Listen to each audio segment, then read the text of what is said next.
right, good morning, good morning, good morning. Finding all these toys everywhere. Yeah, no, it's always after like I get visits from the kids. All of a sudden I'm sitting there and I'm like, what the heck? Why is that toy gun over there? What's that cowboy hat over here? Like just random stuff between them and the puppy. Yeah. Did you get the pictures? Adorable, right? Oh my God. Yeah, I know. All right, looks like we got a busy day ahead of us. You see my cup? This is my new coffee cup.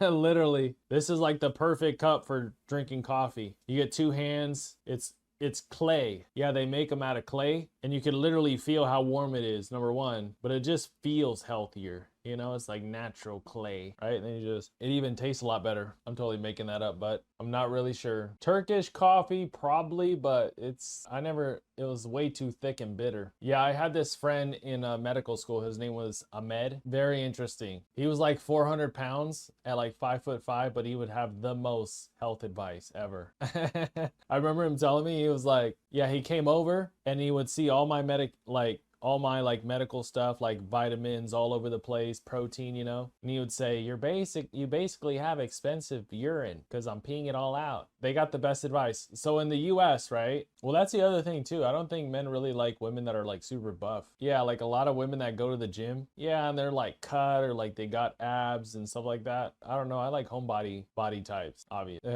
Yeah. So it was kind of like, but when you go to the gym, right? Like you'll see men that are like, you know, they're working out, they're eating good, they're eating healthy. And then you'll see men that aren't in shape or whatever. And those men are the ones that have the most workout advice. Your form's not good. You should probably do more reps. Less sets, more reps. Yeah, it's very similar to that. Yeah.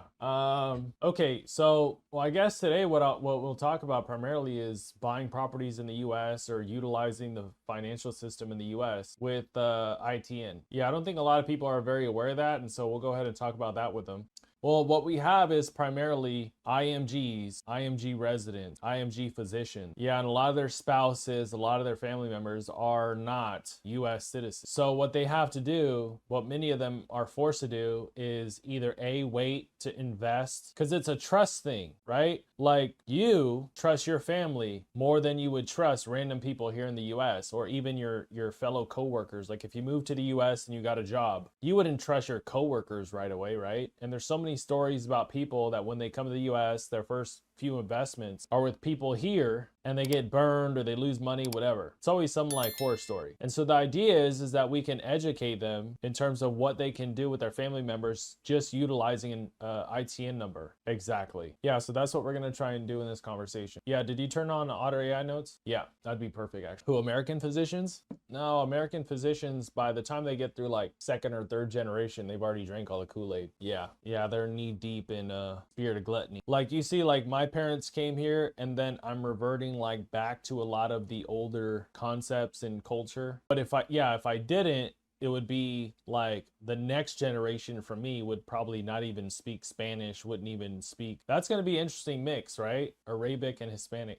Yeah, and so by then you're already dealing with people, you know, second, third generation American, no family values, probably on depression medication. I'm telling you, it has to be something in the food or something. You look at that drop off, right? From grandma, grandpa down to grandchildren. And it's a steep drop off in work ethic, values, everything. It just drops off. I don't know. So when you have a lot of these IMGs that we're getting and a lot of IMG doctors, they want to come to the US and work in the US and they want to make money in the US, but they don't have their family members to invest with them or to at least learn with them or their spouses or their partner, right? So that's a major problem. And so ITNs and learning how to invest with ITNs is going to be a big solution for them that they probably don't know about. Exactly. Yeah, I mean, it works either way. Like, I'm pretty sure, we'll see. We have this like birthright citizenship case. So, well, yeah, if you have me. Yeah, so they get citizenship no matter what. But if it's foreign born people coming to visit the US and then they have a baby here, that baby as of right now would have US citizen. Yeah, but they're trying to change that. And I don't know, I mean, they say it's primarily because some reason. But number one, the US is losing population. So we need the new population to keep the economy and everything afloat. Yeah, rents have gone down or stabilized because we don't have any new immigration. Yeah, so our economy needs new workers, new people, new physicians, new residents coming in. Yeah, I mean, it looks good on paper until you try and build a business or build real estate even or something. And then you have no workers, you have no driving force, you have nothing pushing rents. Yeah, because the US is built on transaction. That's the way the system's kind of made, right? Like that's how it's designed. So if I buy a property today and we have 300 million people, right? 10 years from now, when we have 350 million people, are the values going to go up? Or are they going to go down? They're going to go up, right? Supply, demand. Yeah, but let's say we go from 300 million to only 310, or let's say even worse, we go from 310 million down to like 275 or 260. The values will go down, right? And that's a whole nother issue. Yeah, just if you can, make sure you have all the payment links up and you have everything all squared away on your end. So that way, as soon as I end the conversation, they can take like immediate action. Yeah, because if they don't take action within the first 24 hours of these kinds of conversations, they're back to life as normal, as usual. There's very few people like you that you saw an opportunity, Instagram DM, ding, ding, ding, and you were like, okay, let me take action on this. There's very few people like that. Very many people, they see something, it intrigues them, and then it just moves on to the next thing, right? So if we can sit here, give them some education, tell them exactly what the process is like. I don't think I can do it on my end, but with you hosting it, you can do a share screen and you can show them on your end what you did. Yeah, okay, so that'll be a good thing that I can bring up with. Yeah, I'll go ahead and I'll bring it up like right away. So if you can pull up your credit sheet to show them what we got you. Okay, hold on, let me have a drink of my coffee. It's like 2 hands or one. This is like the Last Supper cup. Yeah, the picture of Jesus and the disciples with the Last Supper. Yeah, it's like a Christian visual, but yeah. All right, I get nervous, but it's exciting nervous. All right, go ahead. Hi there, how's everybody doing? I'm doing great. How about yourself? Oh, I'm here living in this simulation called America. Yeah, land of the free, home of the brave. That's definitely an outfit that I'm gonna get. It's already pre-ordered. Yeah, they actually sent me the link for it. So when I show up, I will be showing up appropriately. Yeah, how many, I know there's 25 of you guys, but I only see, what, 18, 19. Got some stragglers. It's always the people from Ghana. You don't even know, like, you know, I grew up in the US, right? So I didn't know about the rivalry, like Nigerians versus Ghana, the whole Western Africa region and the rivalries. Yeah. Oh, it's some of the most unique rivalries, the chanting. I would kind of compare it to a lot of Samoans and Tongans. Yeah, like when I was in Hawaii and I went to college in Hawaii. Oh, Samoans and Tongan rivalries, big time. Yeah, in every aspect. Sports, music. It's because when one island was conquered, right? One island was conquered by the West, but one island actually maintained its monarchy. Exactly. It's kind of like Mexicans and Cubans, right? Cubans became communists, so they're looked down on compared to, that's the argument back and forth between Mexicans and Cubans. Yeah, Mexicans retained their independence. Cubans were overcome with yeah, very similar. All right, so I'm gonna open this up by saying the following. I think people, if they knew what I'm about to tell them in many aspects, they would not only change their, I would say, goals and objectives, but also I think in many cases your family dynamics would change as well, right? Because a lot of you, once you get through this conversation, you're going to realize that there is a way and a path for you to begin investing with your family here in the US, even though they don't have actual US citizenship, and that is in the form of an ITN. And so there are certain forms and certain types of visas that allow visitors and people to actually start investing in the US and to create businesses and to receive funding. So what she's going to show you here really quickly is she's going to show you her entire platform and how she actually raised business credit utilizing an ITN. Whoa. Yeah, so you can see the entire process. So we met about a year and a half ago, and we came up with this idea, we came up with this plan, as well as some insurance plans, right? And so by creating this system and just doing our research, the entire dynamic completely changed. So it was no longer, well, you have to wait, or we have to wait until this moment to buy a house, to buy a property, to start a business. Once you figured out the route of the ITN and the visa, then from that standpoint, you realize what a lot of people, it takes them years to realize, is that America's a business and it's open for business. It's for profit. And the banking system exists in the US to support that idea. So the banks operate according to certain federal regulation that the Federal Reserve establishes in many cases, right? The Federal Reserve oftentimes will set some fiscal policy that then the government can influence kind of a little bit, but the Federal Reserve acts actually independently. The banking system acts pretty much independently. And so, yes, governments can influence them to a certain extent, but also at the same time, there's this independence, right? Which means that at all times, 24/7, it doesn't matter who's in the office, the banking system is there to establish the idea that America is a business and to support that idea by offering funding. And so if you are a new resident, for example, or if you're an existing physician and you have family members who you really trust and who you really have relationships with, or you even have, partners and spouses that for whatever reason, you don't want to actually bring them to the US and actually get married into the US. And there's a few of you that actually makes sense to you. Exactly. And so the whole goal is to bring in people that you trust, family members, spouses, etc., without having also to go through the extreme process of the US citizenship, right? And also deal with the liability. Yes, because America is a very litigious society by nature. And so if you look at it, yes, America is designed as a business for profit and it's supported by the banking system, but that is across all sectors, including the legal system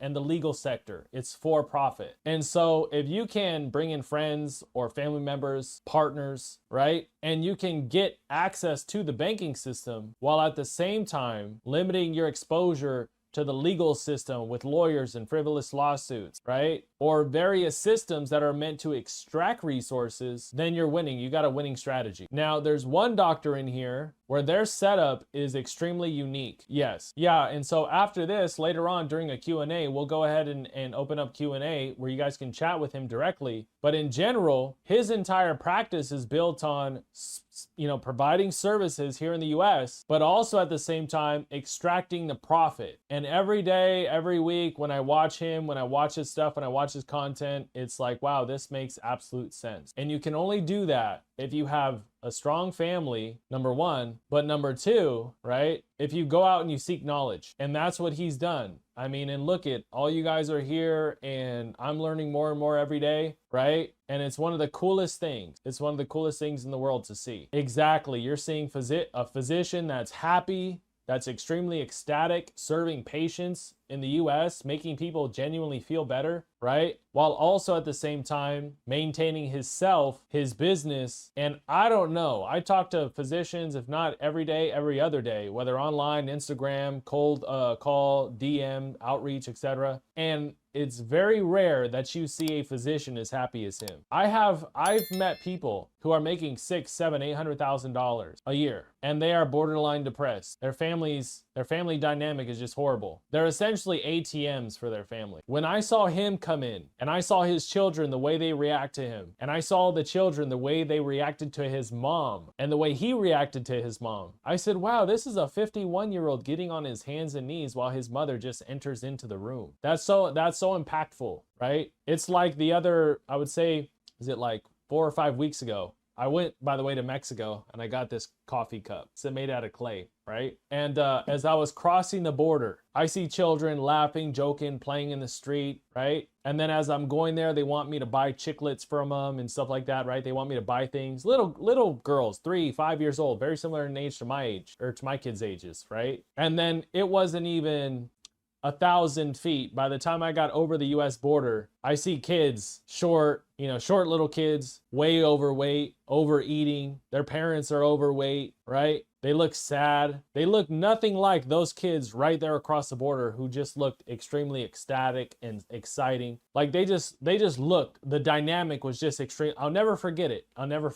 And so you want to keep that culture and those values of where a lot of you came from. But what's lacking is a banking system where you're at doesn't allow that. And so utilizing the financial system in the US and learning how to raise money with ITNs and learning how to buy properties with ITNs and registered agents, right? And powers of attorney, etc. That's probably one of the best strategies that I've ever overall concepts. Everybody in the US they talk about essentially coming here to make it and to make a lot of money. But it doesn't matter what the industry is. If you look at the leaders in those industries, they're always on the news getting investigated. They're always on the news getting sued. You know, you look at Elon Musk, you look at all these people, right? And the only reason why that they're having to deal with that is because they have businesses and assets, etc., here in the US. But if you have service businesses in the US that essentially have no income in many cases, right? It's very hard to become a target.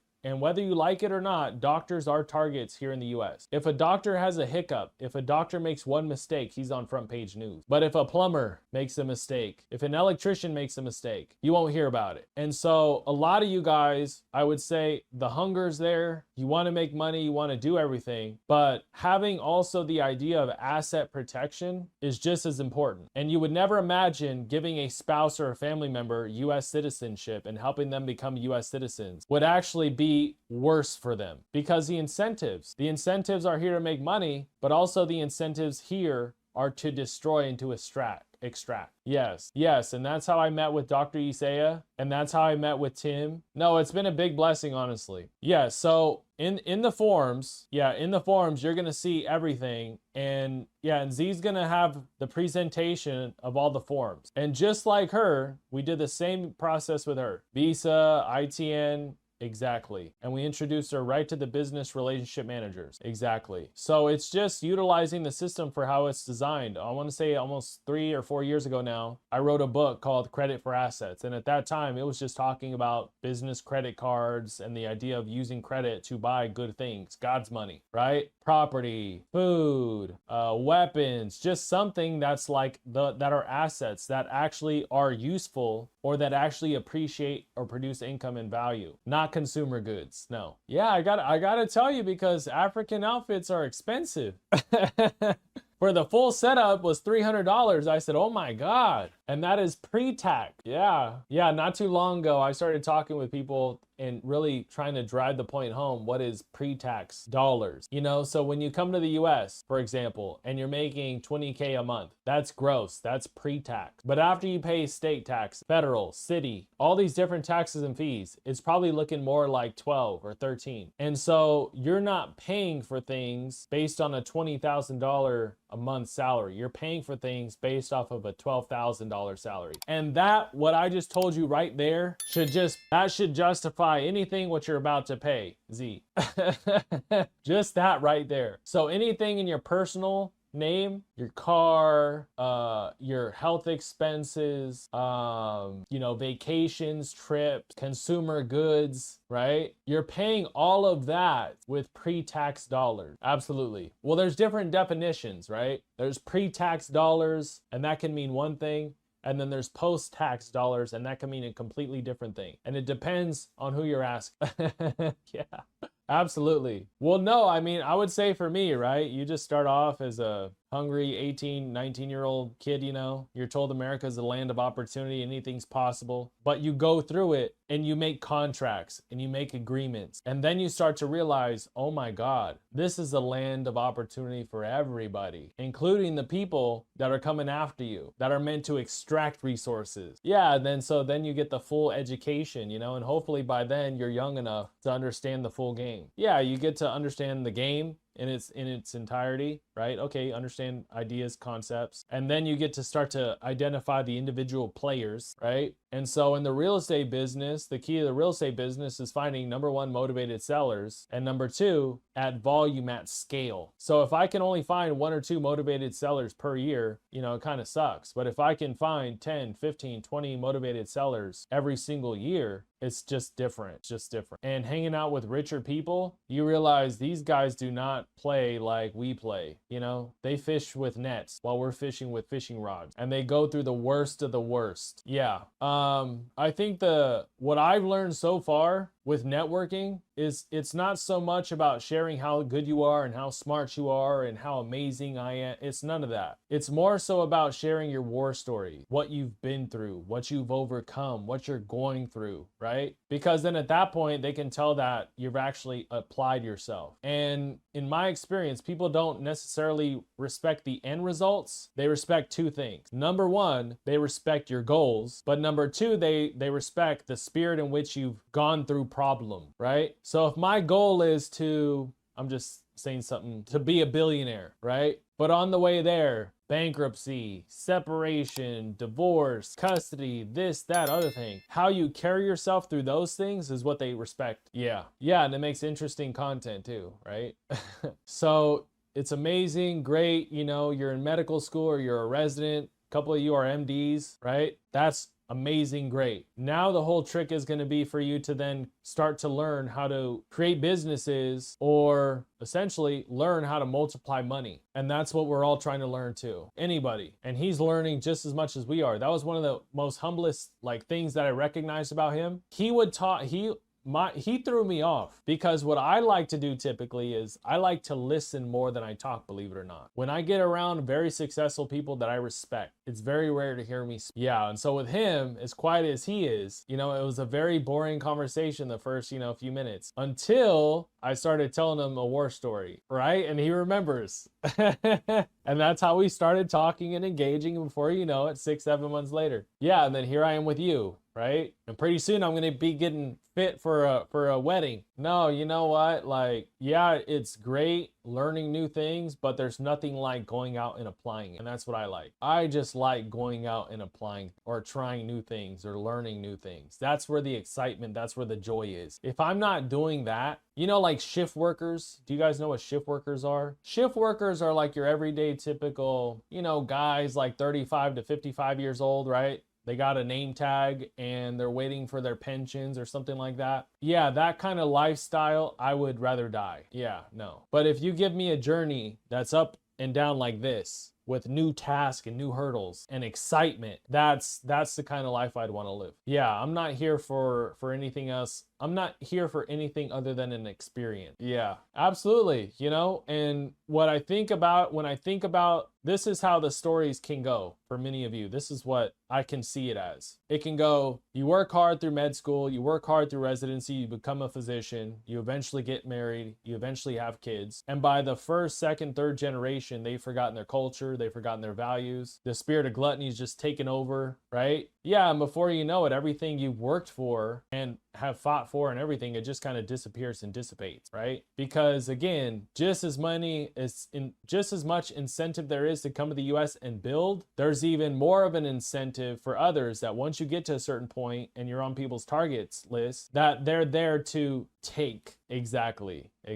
And I know a lot of you guys aren't Christian, right? And a lot of you guys aren't New Testament believers, but there's a phrase in there that says a man's foe shall be that of his own household. Exactly. And when there's incentives in a country to tear families apart, to essentially remove resources from the family, it doesn't matter the message or the marketing. The end result is that resources are removed from the family and the children and given to third or fourth party. That's the end result. The marketing and the messaging is good, but the end result is this, 100%. And so the idea that you guys can keep a lot of your family intact overseas, maybe a 3, 4, or 5 hour flight away, I think, how far is the flight from New York to Ghana or New York to Nigeria? And they're direct too. I mean, nowadays they're direct, right? Right. Yeah, so you can be locum 1099. You can sign up to the platform. Zio gets you the information. And you can do direct to hospitals. And you can come work 1 month on, 1 month off, or 3 to 6 months on, 3 to 6 months off. It's flexible. Absolutely. All of the lenders are already there. So once you guys sign up with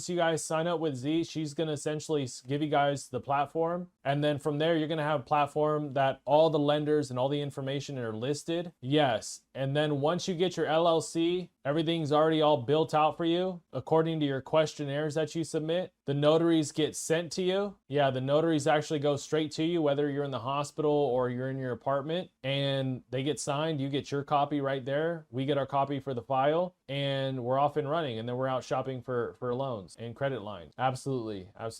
There's 150 ways to get it done. It all just depends on what kind of asset that you want to buy. Preferably, you create a business or you start investing in something that you actually know about. Everybody says, oh, but I want to buy real estate. Yeah, but it'll take you 3 to 5 years at least to learn the real estate business, right? And probably another 5 years after that to actually kind of get good at it. And then another 5 years after that of success. And that's if everything goes right. Yeah, and so most people quit after year 3, year 5. Then most people lose it all between year 5 and year 10, right? And then very few people that after they lose it all after year 10, sit there, cross their arms and say, I want to do it again.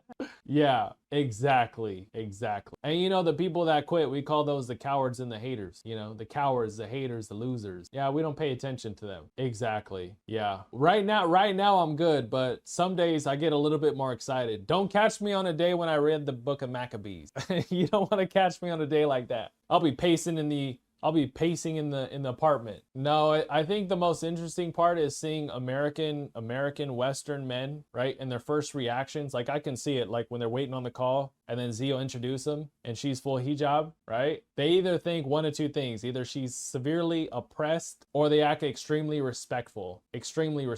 Yeah. Yeah, we have female residents too, right? Like, I mean, they have the same expectations at work as men. They work 10, 15, 16-hour shifts, you know, but they still want to be soft and feminine too, right? Yeah, they call it the soft girl era. Exactly. You know, they spent their teens and 20s working, This is the real hustle, I think. You ready for this one? This one probably might not be a lot of men probably won't even know this, but now a lot of residency programs as a benefit to women, instead of them saying, hey, we're going to give you a whole year off during residency, don't worry about it, so you can have children, so you can go out and start a family, right? They're saying, don't worry, we care about you so much that we're now offering egg freezing for free. Egg freezing. Oh, it's a trick. And the reason is because they don't want to have a bunch of residents who eventually get pregnant during residency. So these women, they go through college, they go through med school, right? Putting off having children. And then finally they get to residency and they start making money, just to have a residency program say, hold on another 4 to 6 years and we're going to offer you egg freezing, versus saying, hey, you know what? Like, yeah, go ahead and take a year off. You can have a baby, can at least wean them. Her, him, right? Yeah, so it's kind of like the marketing is good, but the end result maybe won't be the best. The same thing with men too. I mean, what? Many men, yeah. Many men are waiting till their 40s to have children. Oh yeah. 401ks, IRAs, all that stuff. The economy goes bad. Those things typically go bad either directly or indirectly, right? I was trying to tell Z about this, but she's too young. She wasn't really around like during that time. But during that time, I mean, you would have people losing their entire retirements. Yeah, I don't know if that affected Nigeria as much during that time or Ghana during that time. But in the US, I mean, I remember people getting foreclosed on. I remember my parents being without work like 3 to 6 months. And the way they actually got through was by government contracts. So we had family members that worked in the government, and so my parents would go and do those contracting jobs for them. My dad's Mexican and my mom's Cuban. Yeah, and they're basically builders. My dad's pretty much been self-employed for like, I want to say since he was in his 30s. And building and contracting is like, it's a very on and off. Like when it's on, it's on. And when it's off, it's off. Yeah, that's why I think 1099 is the best way to go.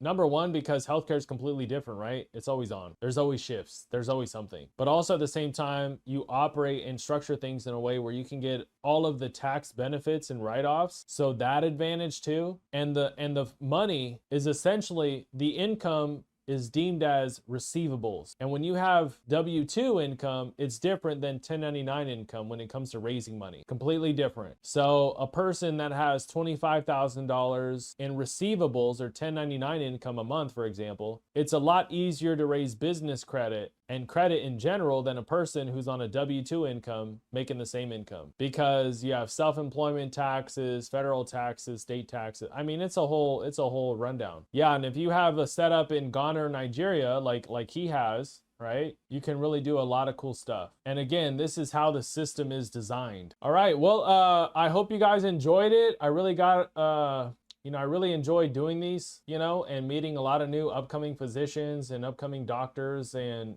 anything that you guys need will be all in the platform. I'll be on the platform. And so once you get your information over to her, from there, the way the process works is we schedule out our one-to-ones on Sunday mornings or Wednesday mornings, and then we're ready to go. Then we start hitting the ground running. Yeah, on the YouTube, I'm gonna start making some more YouTube videos. Like this will probably be up there on the YouTube, right? And then also do some more stuff on Instagram possibly. Yeah, a couple of you have seen my Instagram. Yes, I do more than work out. Well, you know, there's this verse. It says there's times and seasons for everything. Some of you guys are familiar with that, or you've heard it probably. That's what I think it is. It's a time and a... All right, guys. Okay, we'll be meeting you soon. And I'll be seeing you guys at the wedding. All right. How'd you think that went? Oh man. Yeah, they're excited. Yeah, I'm excited too. I've never been to a Nigerian wedding. No, apparently they are really high end and really really nice. Yeah, he offered me, so I was excited for that. I don't know. I don't know. Yeah, so we'll have to figure out the details on how to coordinate and get over there, but I'm excited. Okay, well, if you can, stay tuned probably for the next 20 or 30 minutes. Yeah, and stay right there because a lot of them, they're gonna sign up right now. All right, and then from there, I'm gonna go ahead and run some errands and head out to the gym and start making my own calls. Yeah, we have a 6 o'clock scheduled, and yeah, and then that's pretty much it for the week. Hopefully we get some more. All right, baby, talk to you soon. Bye.